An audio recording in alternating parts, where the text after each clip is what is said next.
আসসালামু আলাইকুম রহমতুল্লাহ বরকাতুহ। তো বন্ধুগণ, আশা করি আল্লাহ পাকের রসিম রহমতে সকলেই সহি সালামত আছেন।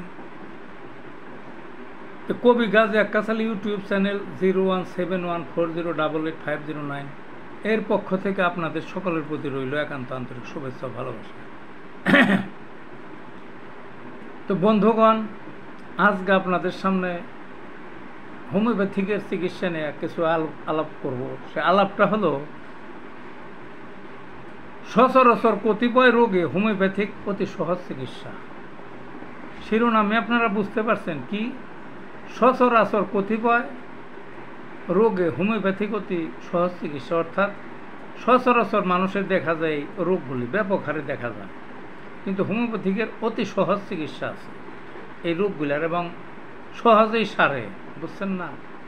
ওই বিনা অপারেশনে অল্প ব্যয়ে অল্প দিনে স্বাচ্ছন্দ্যে রোগগুলি সারে, কিন্তু মানুষে জানে না।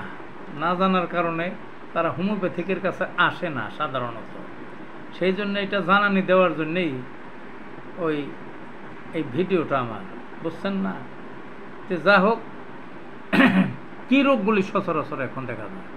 একটা হলো মানুষের যে গুহ্যদ্বার অর্থাৎ পায়খানার রাস্তা, এখানে পাইলস বা অর্শ রোগ, তারপরে নাকে পলিপাস, শরীরে আসিল, শরীরে টিউমার, পাথর দেখা যায় সাধারণত দুই প্রকার বেশি। একটা হলো গল ব্লাডার মানে পিত্তথলিতে, আর একটা হলো কিডনিতে।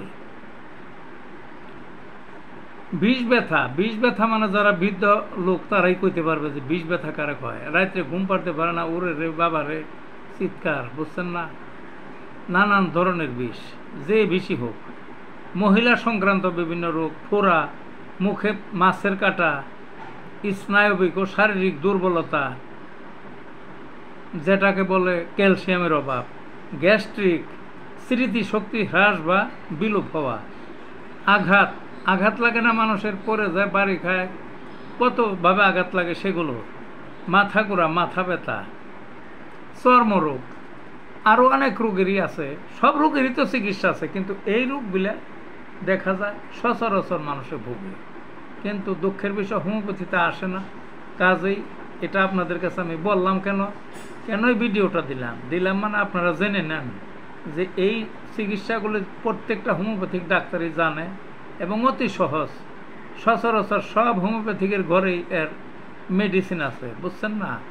কাজে আপনারা এই সমস্ত অসুখে যদি মনে করেন তাড়াতাড়ি সারাবেন, অল্প খরচে সারাবেন এবং অল্প দিনে সারাবেন, তাহলে হোমিওপ্যাথিতে এসে এই রোগগুলি যাদের আছে বা যাদের স্বজনদের আছে, যাদের পরিচিত জনদের আছে, আপনারা হোমিওপ্যাথিকের চিকিৎসা নিন।